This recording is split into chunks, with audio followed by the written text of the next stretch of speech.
Welcome to Happy Hour Holidays, guys. We got a special guest with us today. His name is Huey Dunomes. Did I say that right, Huey? You're close enough. Close enough. It's Dunomes. Dunomes. So what you may notice if you're looking at this podcast studio is that right now there's an empty chair there. You know, Manny couldn't make it today. You know, he's pretty much tied down with the new infant. So, we miss you, Manny, but we have Huey, who is the Vice President of Community-Based Programs with Metropolitan Ministries. He's the Vice President of the Vice President of Education for the Hurd Foundation, hurdfoundation.org, spelled HEARD.org, foundations.org. And he's also got a master's in public administration from Strayer University. And I think you also went to Memphis University as well? No. Central State University, but I lived in Memphis. Oh, okay. Yes. So, Huey, how are you doing, man? I am doing wonderful, man. As you stated, sorry your brother couldn't be here. Yeah. But I think he has much more important responsibilities today, but the show must go on. The show must go on. And, you know, this is a pain point for me. I can't believe what I'm looking at, what you're wearing over here. The New Orleans Saints. So you were born and raised in New Orleans, correct? Yes, I got it honestly. Yes. Yeah, so it's not like you were a bandwagoner with Drew Brees, none of that stuff. I woke up with a fleur-de-lis tattooed on me. Oh, really? So what is that? You called it a Florida or Fleur-de-lis. What is that? That is the symbol of the New Orleans Saints, right? So that's faith-based, right? Like, isn't it religious somehow? Or? It is. It came from, the French. Basically, we adopted some of those things, and the fleur-de-lis was one of them. That's how you know someone is. I mean, it's become a little bit more popularized by people just loving the symbol, but that you associate it with New Orleans. Okay, and then you grew up, and you were showing me on the hurdfoundation.org page a picture of what you said were the projects where you grew up. Absolutely. And it was like 3 or 4 stories high. There was everybody was out on the balcony, kids riding their bikes.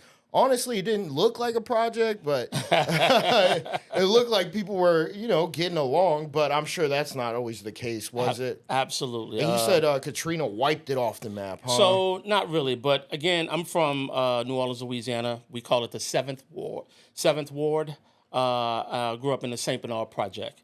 And like you stated, growing up, it really didn't, symbolize the project. You didn't know that you were in it. Yes, there were, some good times back in the 80s. Of course, the 90s. Here come the 90s, late 80s, where, again, drugs, all of those things came into play, and it made it one of the worst projects in New Orleans. However, Katrina happened, and although normally the projects are the most safest place to go when hurricanes or these major disasters happen, during this time with the floods happening and the water rising to above 10 feet, it became a hazard at that point. Some of my family had to be rescued off of the 3rd floor there, and what the local government decided to do was they thought that this was the perfect time to tear down the projects. And if you can remember back when Hurricane Katrina happened, a lot of people were sent to other places to live, and it wasn't a storm that you could recover within, like this recent storm here in Florida. You can't bounce back in a matter of months. There, it took years. For my mom, although at this time when Hurricane Katrina happened, she had moved out of the projects, it took her a year and a half to recover and rebuild and get things back on track. So it was really, really a difficult time, for the people of New Orleans, man. And were you living there at that time? No. I've been gone from New Orleans since 17. I graduated high school at 17. And just a little bit about myself. I graduated. That's what we want to know. Yeah. Graduated high school at 17, and immediately my mom kind of knew that New Orleans was not going to be the place for me. And, I was already involved in a lot of the, shenanigans that were happening out there. Care to elaborate or no? Well, shenanigans? Well, I'll say this. Allegedly. No, I'll say this. It wasn't the best environment to raise anyone. Most of my friends, a lot of my friends are not here. As a result of them not having an outlet that I did. If it wasn't for particular individuals in my family, I probably would have been one of those casualties. But Like Thaddeus? yeah, exactly. Thaddeus, my my Uncle. godfather. Oh, Godfather. Okay. Yeah, he christened me. He and I are actually cousins, but because of the age difference and the gap, I look at him as an uncle, and so he kind of took me under his wing. So at 17, I left and went to Los Angeles, California, and then the saying, you went and from out the skillet into the fire, because Los Angeles wasn't the best place either. Gonna say, You're right. man. It wasn't the best place either, but it was a changing environment. So to get someone to get reacclimated into a different way of living, it takes you a while to get into find trouble. But if you're a trouble finder, you're going to find it, right? And so, a little of that became a part of what I wanted to do. At this time, at 17, I had no idea that I wanted to go to college. I told my mother I wouldn't go back to school. After I graduated from high school, I wouldn't go back to school if a book fell out of the sky and hit me in the head. I just was not that keen on going to school. She sent me over to Thaddeus, my uncle, basically. Was he living in L.A.? He was living. We grew up together. He was one of the first individuals in my family to go to college. My godmother was the first. She ended up being a teacher. He ended up going to a junior college in Chicago, then transferred to Grambling State University in Louisiana, and then went on to Alabama A&M to receive his master's. He works for the federal government, or he worked for the federal government as an auditor. He did that for several years. Like for the IRS? Or? No. He was audited. He worked government contracts, maybe? Is that initially for the Air Force? Okay. Where he was audited, like when the different local agencies, the different departments of Air Force were utilizing government funding, he would audit the books, basically, of that. And he did that. He retired here maybe 2 years ago. But I got on his train, man. I went there with him. When I graduated high school, we stayed in L.A. for like 2.5 years, maybe 2 years. It's an interesting, and I'm sorry to interrupt okay. you. It's an interesting age that you graduated at, 17. So were you ahead of the curve, or? My birthday is in September. Oh, okay. So my mother started early. Yeah, okay. My mother aggressively went down to get me into school. So what, like earlier. September 5th? September 26th. 26th? Yeah. My brother's birthday is September 6th, and he started school past the dedeline. Wow, so he's late. So he was late. Yeah. So he graduated, I think, at 18, but I mean, if he would have, it would have basically been 19, you know? I had another cousin who you saw in there. Her name is Jalinda Hurd. That's the one that works for Lockheed Martin. Her and I are more like sister and brother than anything. But her and I, we wanted to, I guess my parents or our parents wanted us to go to school and start school together. Her birthday's in January. Okay. My birthday's in September. So basically, we wanted to be on the same trajectory there as it relates to that. So, yeah, that's kind of how old are you again? You're in your 40s, right? No, sir. I am 51. 51? Early 50s, then. Yeah, early 50s. Trying to get a timeline here. So then you were in L.A. when you were in the early 90s, mid-90s? So I was in L.A. during the Rodney King riots. So, really? Absolutely, yeah. No shit. So there, and... As in participating in the Rodney King riots? I cannot confirm or deny that statement. Allegedly? Again, that's the buffoonery, I got connected with, out there. When you're out there, you got friends that's doing it. I'm 17 years old, actually, when it happened. Maybe 18 at the time, and just going out there doing. I did not get into the real madness because there was some serious I was about madness to ask, happening. what's like the wildest thing that you saw during those riots? Because I mean, you witnessed it firsthand. Oh man, right? I saw people fighting. They like burning cars and shit, burning buildings, burning cars. With my own eyes, I saw this. But I was more interested in going in there, and if they are going into an outlet. Whatever the deal is, I'm going into the outlet. But again, I was late, on that. So I only got the scrubs that was left behind. But again, at this particular time, you're just doing, as a kid, you're just doing what you see being done. But in hindsight, that those decisions could have cost me your life. Yeah, it could have cost me my life. Could have cost me, the things that I'm into right now, that I'm doing right now. I probably wouldn't have had a chance if I had gotten caught in that type of foolishness. So I look at it as that my ancestors, my grandmother, praying for me, saying, "You have way more to do on this earth than than this small stuff that's happening here. So get your mind right." Which then leads me to when I was in LA, I didn't really want to go. I'm leaving New Orleans, and the minimum wage in New Orleans at the time was $3.25. I think 3.25, 3.75, one of those two. And so I'm working for nickels, right, on a dollar. So I moved to LA, not understanding the switch in economies. Like, of course, this is the West Coast, you're going to make more. So I get there and I get a job making, at the time, first job, $7.50.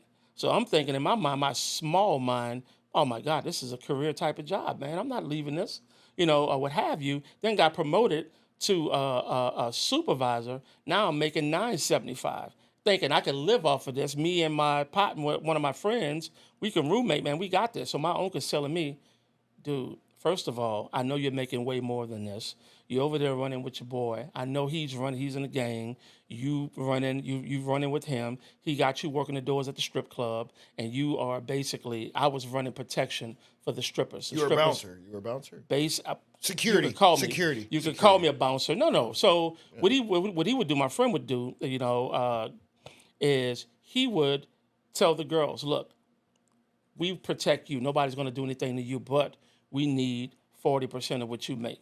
40% of what you make. I think that's fair. So, so basically, he's over there in strip clubs. He's like, Huey, look, I'm gonna be roaming around, you and these girls, making sure nobody's touching them, nobody's taking advantage of them. So I would leave there. I'm making sometimes like $600-700 a night. Back in the 90s, bro. Back in the 90s, dude. Yeah. So making this money. So I'm thinking I'm on top of the world, man. No, don't mess up my vibe. He got promoted to take a position in Ohio. I did not want to go. I'm like, Ohio, this is how dumb I was. I would say even myself. I'm like, Ohio? Who wants to go to Ohio? Don't they have potato farms out there or something? And I'm thinking Idaho, but it's Ohio. So in my mind, I'm like, I've never even heard of. No one even said the word Ohio to me. That wasn't even in my vocabulary. So in his mind, he's already graduated. He already knows how things are. Now, of course, he has his kids or what have you. So we go. He eventually take me by my ear. Who is this? This is my uncle. Okay. He takes me by my ear. You're coming with me. We're going to go. I'm going to take this transfer. He got promoted to a GS-11.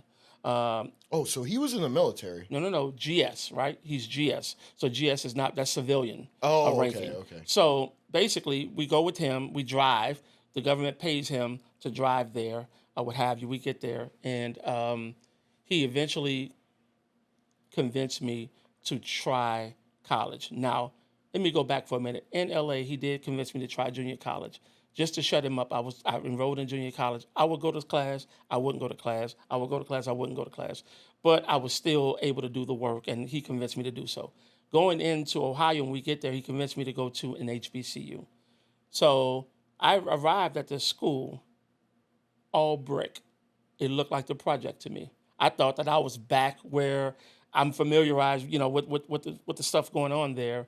And it was an HBCU. Had no idea what HBCU was. I watched the Cosby Show. Didn't relate that because I wasn't college bound. That's an African American college, right? Yeah, historically black college. Yeah. Okay. So I get there, man. I'm like, wow, these kids are my age. Wow, this seems like something interesting. Let me give this a break. And within a year's time, I met who ended up being my first wife, and she was phenomenal in terms of her education. She knew where she wanted to go. And of course, you can't negate, everything else associated with her at that time I was interested in. And so I got on her coattail. She had an academic scholarship. She said, look, you started school late. On my way to school one day, I'm driving in the snow, never driven in the snow before. I hit Maxine Waters' son. No shit. Got into a bad accident. Do you know Maxine Waters? Yeah. So you didn't hit like her son walking across. No, he was in a car. Oh, okay. We had an accident, and I'm in the snow, about to get frostbitten, just frostbite because it's so cold there, what have you. So I had to drop out that quarter. That was in the spring. So I started school late. Ended up meeting when I got there meeting my first wife. Did you already have a program that you were planning on, a curriculum that you were No following? idea. Or were you just taking humanities electives and Just that taking shit? electives. Yeah, okay. Right. And so I meet her. She's got a scholarship, principal scholarship there, academic scholarship, I should say. And I got on her coattails, man. And she said, "Look, you're already late. I got about 3 years to graduate. You can jump on this, or this is what I'm about, basically." So I kind of jumped on her coattail. I ended up finishing school in 3.5 years. I was going to summer classes For a bachelor's. for a bachelor's, yeah. Oh, wow. In 3 years, man. And I ended up, because I Working really, too, right? I'm assuming you were working as well. I didn't work until like my senior year. I was in a band. I got into the band and I got a little partial scholarship for the band. Of course, leaving New Orleans, from being from New Orleans, So you that's probably what got that life is, Mardi Gras and probably stuff got like student that. loans too, then probably. Oh my at the God. time, yeah. Oh my God. We don't want to. We could talk about that in maybe the next segment. But yes, I ended up as an adult. I don't even want to know the number, man. Oh my God. I don't want to know. What is it? But this is about to piss you off. Thanks to Joe Biden. What, you got it dismissed? $236,000. How? Because I went to Strayer. I have, And if you know about Strayer, I don't know about Strayer. I have around remaining $20,000 left. And I'm actually going back to college. I'm going to Liberty University. oh wow. It's an online college, and it's accredited for civil engineering because I was this close to finishing when me and my brother started for Brave Frameworks, and I dropped out. I already have my AA. I have 117 credits. I think it's 134 to graduate. So, a couple weeks ago, I was just like, you know what? I'm right there. Might as well do it. Might as well finish it.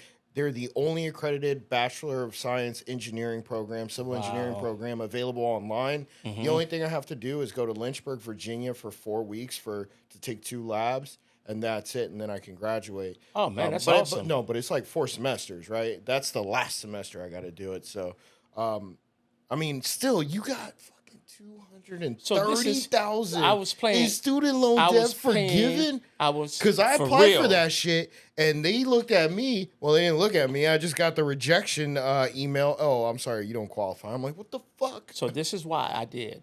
I would right now. I probably can be the CEO of a Fortune 500 company, but because I wanted to give back and I worked in local government all of my life. That's why. And Boom. as well as nonprofit work. So it was, again, if I want to get that forgiven, what am I willing to sacrifice for that? And I didn't think of it more of a sacrifice. I thought it was more of giving back to the community that raised me, basically. So I've worked in child protection for most of my career. Now I'm in nonprofit. And so, those things So then together. what did you get your bachelor's degree in? My bachelor's degree was in sociology with a minor in criminal justice. And then you went to work for the public. You So- were a public servant, right? Funny story about that, yes. Yes. So That's how you were qualified for my the uncle forgiveness. went to Ohio, got the promotion. 2 days after I graduated, he received another promotion to go back to Los LA? Angeles. Oh. And he said, at this time, me and my first wife were together. We said, look, we're going to go ahead and she went to Atlanta. We knew we didn't want to stay in Ohio. She went to Atlanta. I went to LA. We said whoever finds the job first, the other will come over. I went to LA. Oh, so y'all were separated in terms of distance. But we're still together. But still definitely. together, okay. So she went there. I got on first. I got accepted with the Department of Children Services, Children and Family Services in Los Angeles. That's where I began my career. Actually, I had to cross the picket line when I began my career there. Was a wonderful experience, man. So they were on strike, is what you're saying? They were on strike during the time where I got hired. And so I had to That was walk kind of over the picket fortuitous. line. That was fortuitous for Right. you. But when you think about it, They probably hated your fucking guts. they though. probably did hate my guts at the time, but I'm so glad I began to get a part of it because it was Teamsters that were the union there. And so what happened was they did strike, they got what they wanted, and those individuals that I came up with, that I started with, man, are doing so well. They're doing so well. I didn't really align where I was with the cost of living, things of that nature. Those individuals are doing so well, so successful in terms of in a monetary standpoint. And I was as well back in the 90s. So I worked there for like 6 years. So what were you, like 24, 25 at this point? At this point, when I started working there, I was 23, 20, oh, wow. 22, 23 when I started working there. And I left there maybe at 27 or 28, 29. I left there. And I left there because... So then the wife came from Atlanta and then moved to L.A. with you. LA, right. She found a position somewhere, right? Well, she got there just based on me, right? Yeah. So when she came in, she immediately got a position with Sears at the point. She was in a management trainee program at Sears. God, she hated that shit. I wonder, what did she graduate with? Her degree was in business administration. Oh, yeah, so she hated that shit. She did, right. She was like, I need to work for a fucking corporation and make some when I money, tell you right? what she does now, you're going to flip your shit. So she started working. Here's my uncle again. This man right here is a godsend. You know, props to Thaddeus Griffin. She came into LA. She started working for Sears and Roebuck. She was in a management trainee program. She hated the shit because I was off on the weekends. She had to work, especially during the holidays and shit like that. She's working. So she's looking at me like, your fucking ass is out here doing who knows what. I'm fucking working. I'm coming home. No food, no nothing. You just chilling. And I'm like, look, my uncle lives right around the corner from me. I got an apartment over there. He bought a condo, you know, whatever. She left Sears and got into the Palace Acquire program with the federal government with my uncle, who sent her the information. Don't tell me she still works with your uncle? Your uncle's retired. Yeah, now, he's retired, but the federal government is worldwide, is wide open. She's a fucking GS-15, and she works in the Pentagon right now. I'm not sure what this GS classification is. So the GS, it's levels of like if you're a teacher. Civilian classification. Exactly. Where you're able to see top secret shit, or... Yeah, you do have to have clearance. Yeah, top secret clearance. And she does have a top secret clearance. So were they working for the DOD, the DOJ, the CIA? You're saying she's working at the Pentagon now, so that's what, CIA, right? No. No, that's Langley. So she's working in the Pentagon, but there's several different departments that could work potentially in there. So you can work for the Department of Navy, you can work for the Department of Army, all of these different things. While not being in those... Exactly. In those military branches. Absolutely. Wow, Absolutely. I actually did not know that, man. So she is a 15. The next one is an SES. That's the top, the major level. So just imagine you're a colonel in the military. So you have a colonel level working with a civilian level that may be the same level, but one is a civilian, one is actively in the military. Which means the other one can't be deployed overseas. Right, exactly. I think. I don't know. Oh, no, she can't be deployed. She's not a part of the military. But they probably have asked, hey, would you be able to go to... Here's the important story behind that. Battlegrounds. Uncle, before we get to that story, we have to take a quick break. Huey, this story is very interesting, man. I'm surprised you haven't written a book yet. We'll be right back. And actually, talking about writing books, go get Galaxian Rift. The audiobook's coming out November 30th. Check it out. The Kindle version's already available.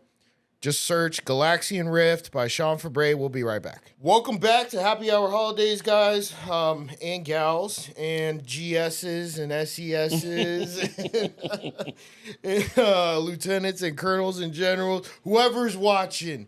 Remember, your dream is one step away, and pain is weakness leaving the body. Failure is necessary for success. So we're here with Huey. The guy's got a resume that's incredibly long, so I'm not going to repeat it again.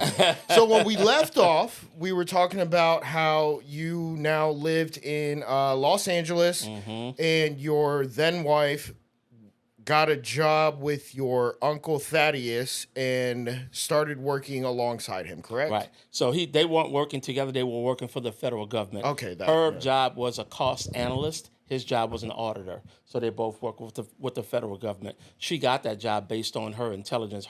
It started off as an internship and propelled her into a full-time position.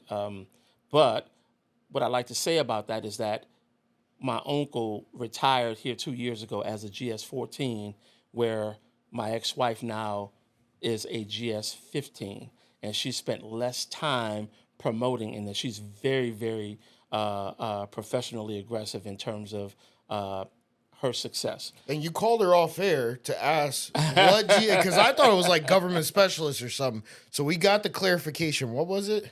General Services. General Services. That's That's what the GS classification. means. Yes, Yep. exactly. So with that, man, we were still in L.A. She's now working at the Pentagon in her role there. But when we were together, we were in L.A. We moved back to Ohio, where she got a promotion into, I think, a Where in GS Ohio, 9. by the way? Dayton, Ohio. Dayton? Yeah. Is that anywhere near Columbus? Yeah, like 45 minutes from Columbus. Because I have family that actually still lives in Columbus. Yeah. Yeah, So shout out to Ajos. That's their last name. AHO. I'll say this: Ohio was Sucks. a great. I hate It was Ohio. It was a great stop, man. I think that I needed that. I needed that to kind of develop It was the like foundation dingy, of me. though. It was dingy. The clouds were always overhead. I mean, how many sunny days did you have in Ohio? We didn't, but you had the seasons. Well, don't you want to see the sun? That's valuable. The This blue is- sky. You had some of that. You had some of it, but not for a long period of time. No. But and I knew I didn't want to stay there forever. So we from California, we moved back to Ohio. Her and I. Dayton, Ohio, and then she was working at Wright-Patterson. But again, this is me, coming in. I started working for Children's Services in Oh yeah, Ohio. because you had to leave your position. Yep, and she got promoted there, and I did that. But shortly thereafter, her and I divorced, and I was in a transition. Period. Why did you guys divorce? Well, if you don't want to get into it, you don't have to. Again, I was young, and I had an untrained mind, and again. Because this could be a lesson for a lot of young people. Absolutely. So, as I stated, my first wife, Natasha, was extremely driven, very driven, and I was too, right? And so those things together can be a bit difficult in terms of my view of raising a family. And so that was kind of difficult for me. We couldn't both be competing for that at the same time and trying to raise a family, but I did not know how to communicate that. I did not know how to bring that home. And again, I didn't want to dim her light. As I stated, she's a GS-15 now. So anything I would have done, even constructively, would have dimmed that light. And, there's a lot of opportunity for you to look at, compromise, but I was unwilling to compromise at that point. How old were you then? At this point, I was 25, maybe at this point. And again, unorganized thoughts. Where and again, this is nobody's fault in terms of my uncle or no one like this. I'm a man at this point. I should be able to make calculated decisions and good decisions, but it didn't work out. And, again. Any advice you would give the youngsters out there? What I would do is. That may be facing a similar situation? Picking a wife is the second most important decision of your whole life. What's number one? Your religion. Oh, okay. And so, to me, you have to be very careful and talk through things. Even when you're young, your 20s is probably the most impactful time of your life. So make sure that we are having tough conversations and being able to talk through things prior to making that decision, because that decision can impact the rest of your life. Thank God her and I were able to co-parent, and now we have Huey Jr., right, who's now in law school. Yes, you didn't tell me that. He's the bomb, man. I love this guy. This is a young man that's totally not allowing his 20s to pass him by.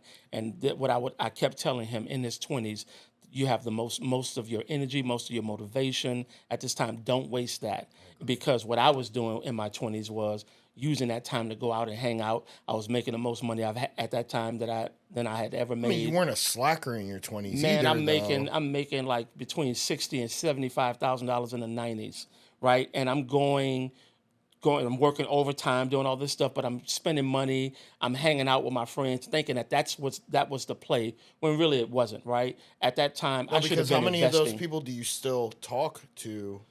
Which a lot of the youngsters don't understand is that when you're in your early 20s to mid 20s, the majority, if not all of those individuals, are going to be gone from your life in your 30s and 40s. You're going to have a core group of friends that consist of less than your fingers on your hand. I mean, 2 or 3 at most. And one of them is going to be your wife. Absolutely. But that's one thing about me. Maybe that's where I excelled. When I welcome people into my life, these people remain friends for a long time. So those people that I've met during that time, I'm still friends with today. But I have a hard time trusting to that level, right? So if I'm considering you a friend, that was a long, detailed process for me.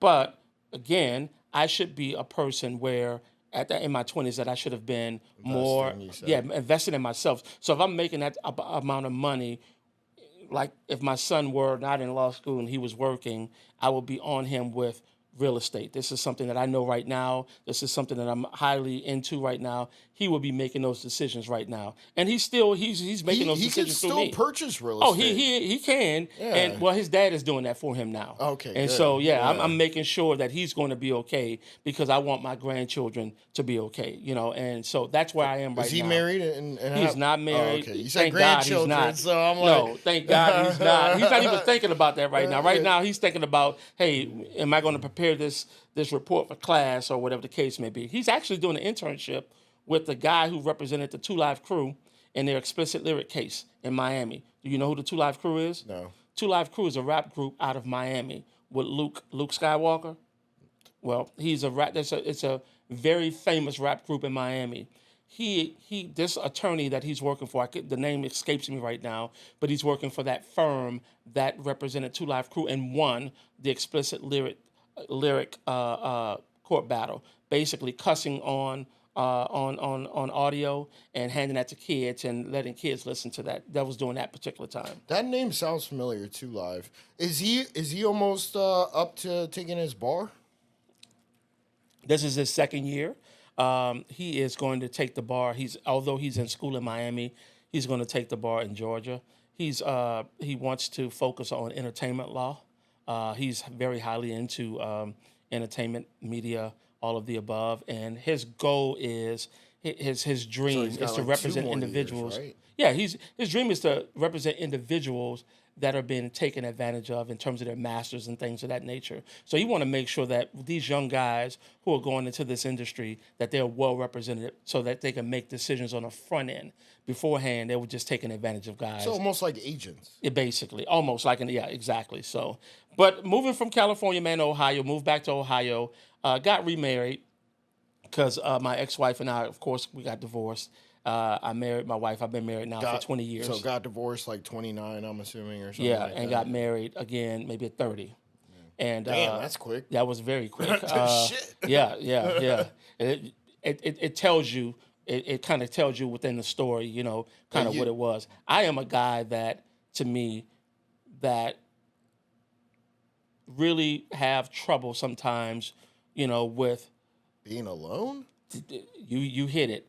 But I'm learning right now that being married, and I think I did that. I blame it on Huey because I didn't want to show Huey an unstable situation for myself. So if I got divorced from his mom, he doesn't need to see his dad out here running the streets and doing all this other stuff. So I wanted to present a family for him.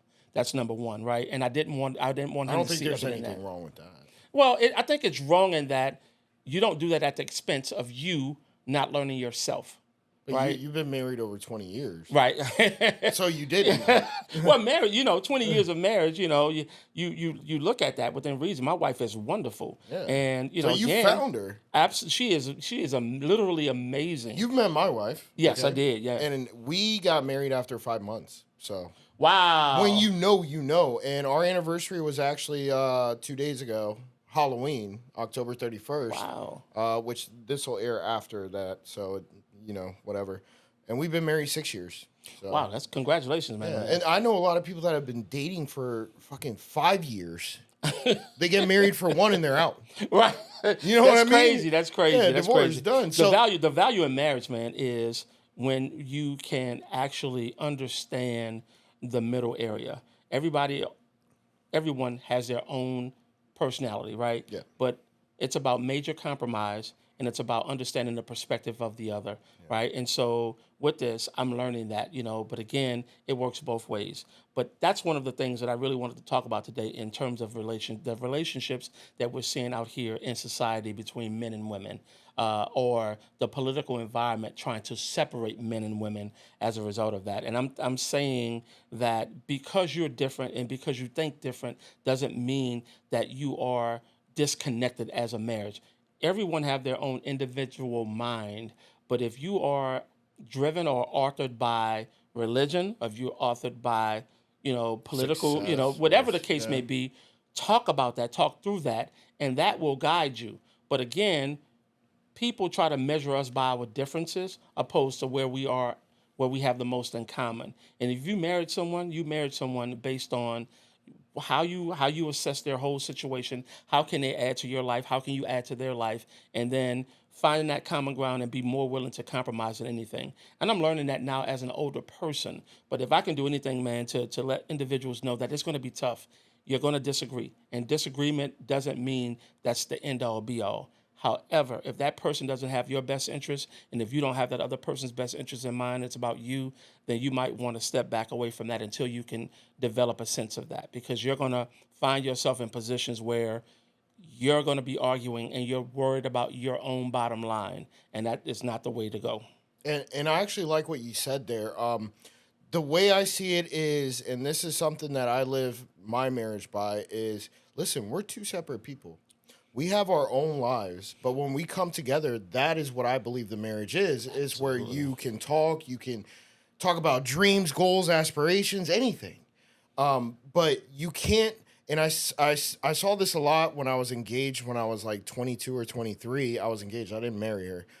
I saw that she just wanted to be in my life and she didn't want to have a life of her own, which at that point I ended the engagement. I said, you know what? If you're not happy with yourself, then this marriage can't work because I'm okay doing what I do and taking care of you and doing. I mean, she had a job, she was a teacher, all that stuff. But if you're not capable of enjoying your life by yourself, then you're just gonna bring all that negativity when you see me. Wow, yeah. And she was Yes. actually I could tell you the exact day. Well, not the exact day, but the exactly what happened the day I ended it with her. I was at USF, the University of South Florida, studying. Okay. She calls me and she thinks I'm cheating on her, right? She says, "What are you doing? Why are you studying? It's 3 p.m." I'm like, "I just got out of class. I'm in a study group. I'm studying." And she was like, "This isn't working out." I was like, "Okay, then we're done. I'm heading," and we bought a house again. "I'm heading home. I'm grabbing my shit and I'm leaving." Sure enough, I did. And this psycho bitch opens the door butt ass naked, okay, thinking that that's gonna work. Okay. I was like, "Nah, you have been torturing me mentally enough. I'm out." So your first engagement doesn't have to start with a marriage.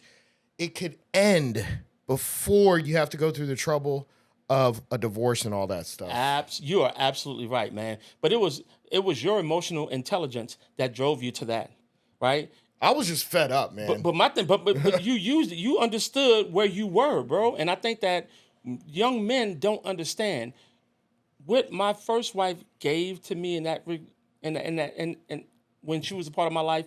I had never seen. I was with someone that I thought was at a higher level than I was because I wasn't supposed to go to school. I didn't want school. That wasn't something I wanted. I really wanted to go to the military. I took the test, the At the physical, ASVAB? the passive ASVAB, but took the physical, and I have partial vision in my left eye, so I couldn't pass the physical. Oh wow. That's why I didn't get into the military, right? And so with that, me going to school was something I thought about after. It was an afterthought. But then getting there and understanding what that was, I felt as though I was so I was grateful for what had happened and what she had done to me or done for me in my life, and I thought that that was just the next progression without having those conversations. But you must have those tough conversations like what you had, right? Because you could have realistically said, "Come on, babe, that's not what I'm doing. This is what's going." But you were fed up. You say, "You know what? Look, I can't deal with this." It wasn't the first instance. But I Yeah, understand. I yeah. understand. But again, you being a good guy, right? And you're being raised, because my thoughts were, if you're a good guy, you do what's right. You don't leave someone. You don't do that. You don't do any of that. But that's, to me, that's the wrong way to think. You can be a good guy, but still make the right decisions For yourself. Yeah. Exactly. And you have to be able to do that. And so now, when you introduce children into that factor, then it's becomes I have even more kids, so I difficult don't because know. now you're dealing with other lives that are involved. At the end of the day, based on where I come from and where I am today, I believe and I view my life as a success, and it's a blessing. Because it this coming from where I came from, it shouldn't be this way for me. It should not be this way for me. Actually, and it shouldn't be this way for me is not a good mentality to have, though. It can be this way for anybody, as long as they find a good mentor.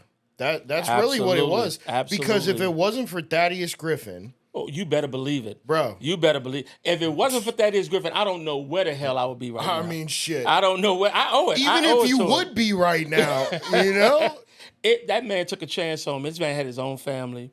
He didn't have to do that. He did not. No. But see, the way my family is, man, my grandmother, oh my God, Elmira Hurd, oh my God, that woman. We have something that's called a round table. If you looked at my website, there's a round table. That's symbolized in my family that every weekend, all of her children, my grandmother had 12 children. Whoa. All of her children, all the women at that round table would get together. Grandma still alive? My grandmother passed. She passed a year after Katrina. Rest in peace. Yes, rest in peace, Grandma. Love you. But she put the foundation together. We would all corral around that round table, at least the adults would, around that round table on the weekend, and our family members were our best friends. We have, although my cousin is my cousin, I don't, her name is Yolanda Hurd. I don't really make too many life decisions without collaborating with her or talking through it with her. This sounds like a mastermind group almost. Oh my, it is. Have you heard of? Yeah. Okay. Yeah. I don't make decisions, without calling my parent my own. So my uncle, I call him Paran. Paran is kind of Creole in terms of godfather. Oh, okay, Creole. Paran, yeah, it's Creole. So say that one more time. Paran. Yeah. Paran. So I don't really make decisions, lifelong decisions without clearing it with them. We talk through those things. As you should, and so, bro. man, that we're so close knit. Now, Jolinda's mom and my mom are sisters, right? So Jolinda and Tiffany Hurd are more like my sisters, and Tasha, they are more like my sisters. And I have a biological sister. Love my sister to death, but I feel as though I'm more like a father to my sister and more like a brother and sister relationship with my cousins. But that's just the foundation that my grandmother laid, and we are continuing that right now. We have a different, of course, everything transitions. I was about to ask, do you guys still do that, the round table? We don't do the round table when we get together. This foundation is my generation's. Well, you can still call. Well, right? oh my God, yes, absolutely. Yeah. So the foundation that we have there is this generation's rendition of the togetherness that we want to represent. So now that we've gone to school and we've gotten our degrees, what will our legacy be? And you're in the mid-30s at this point. At this point, when we did the foundation, probably late 30s. Late 30s. We've been around for maybe 10 years, possibly. So we developed that and wanted to give back to the community and also get tax breaks. Of course. Absolutely. Take advantage, but more more so, if other understanding that people gave us a chance, and we elevated from out of these circumstances, and we wanted to give back to the community, man. So we got together, man, and we developed this foundation, and we are a living, breathing entity that's willing to give back, that's willing to say, you know what, look, we want to take from what we have to be able to invest in the community in which we serve. And so, to me, that is just an awesome idea with this family, because once we are dead and gone, like Huey Jr., he's mandated to follow this through. Mandated. He is mandated. He's mandated. That's one thing about me, so man. You got to trust. Oh, this guy is mandated to follow this through. And I want him to be that voice, right? And not just him. We have plenty of cousins. We want them to rise to the occasion as well, and they are. So we want to be able to have them either carry this forward or start thinking about what their legacy is going to be, right? What they're going to do with this family. My grandmother laid the foundation. A lot of what she did was for the church, right? We had a booster club, or we have a booster club where we raise money for the church, our community church that's out there, and we do that. Still in New Orleans? Still in New Orleans right now. Oh, wow. That was my mother's and my grandmother's children's legacy. That was their legacy. The foundation is our legacy, right? We're starting to have family reunions and things of that nature, man, and so it's been a huge blessing what has happened and occurred within this family, and I absolutely love it. But the thing that I want to leave the audience with this is, family is important, right? But I want to preface that with your nuclear family and your extended family, right? Understanding that the order in which God, and this is the first time I mentioned God on this podcast, but glory be to God for where I am right now, is that you leave your parents and cleave to your wife, right? Whatever you and your wife create together is your nuclear family, your children. And then from that, you have your extended family. However, and it's not a however, and that order is in what that order is the progression of the way that the family should go. So if I have Huey and I'm raising Huey in the right manner, Huey is going to give back to the extended family, right? His resources, but keeping in mind that his nuclear family is here as well. So when Huey starts to have children, his focus is that nuclear family, or his wife is the focus, and then that nuclear family. If we continue on with that trend, man, that's going to be it. I'm trying to get my family to, because insurance has been good for me, and that's the last segment. When you have insurance, and this is for you too, I'm not sure if you know about this or if you're into it. You want to get insurance on yourself, right? Life insurance. Life insurance. I have it. Yeah. You want to get it on yourself, but you want to use it to prepare yourself to the next level. So my big family, I want to encourage my family to leave a percentage of their insurance to the foundation to grow it, right? So if something happens to me, if I say I want to give 5% or 10% to the foundation and create that in my will or trust or whatever the case may be, I want to do that because I want that to uplift that foundation to then give back to the community who raised us as well. And if we can continue that, now we're talking about generational change, transformational change within, that community. It's so important for you to have that. When you pay that, and you get it cheap when you're younger. If you get it, if you're 25 and you get a 30-year policy, if you get a 30-year policy, I'm 35, bro. I understand, but if you get a 30-year policy now, something happened to you, you have $1 million of insurance. Something happened to you, $1 million. 5% of that goes to the foundation. Everything else goes to your nuclear family, and that's a for sure recipe that whatever legacy that you're trying to create will survive. People do it. The Catholic Church do it all the time. Why do you think the Catholic Church is so rich? Because that's what they're doing. And so, the pillaging of to me, that is the recipe. That's the recipe to build one, generational wealth as well as community wealth. Well, and you're not only hitting the nail on the head. You are the one that changed your family tree. Your uncle is also. Mm-hmm. He helped you change the family tree. A lot of people, they say, well, I grew up here. My parents came from Cuba with absolutely nothing. So it's possible to change your family tree. Huey, it was a plum pleasing pleasure to have you on. And until next time, guys, happy hour holidays. We out.